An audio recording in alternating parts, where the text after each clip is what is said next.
Phineas feared what God would do. Proverbs 8:13 says, "The fear of the Lord is to hate evil." If you fear the Lord, you are going to hate evil.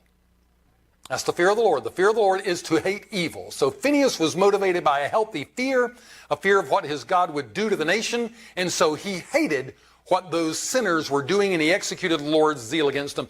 Do you ever fear what spoiled brats will cause God to bring upon our nation in judgment?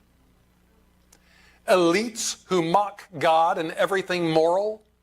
Do you ever fear what judgment they're threatening to bring upon our land? Does it ever make your blood boil to see them flout all sanity and decency as they mock and persecute the servants of God and advance an unspeakable agenda?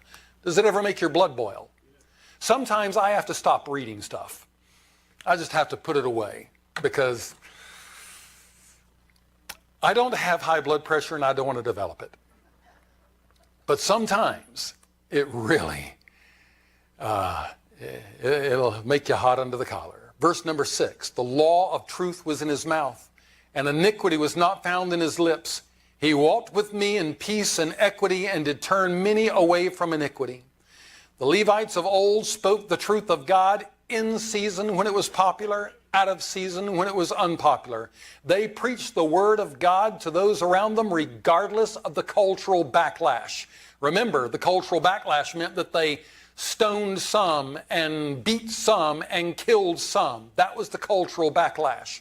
While false prophets condoned iniquity to the approval of those who turned away their ears from the truth, the true priests of God walked before him in peace and equity. They walked with God. They lived the truth that they proclaimed, and they made a difference. And the difference that people saw in their lives corroborated the difference that they were speaking through their lips. And their words of truth did turn many away from iniquity, which is the whole point.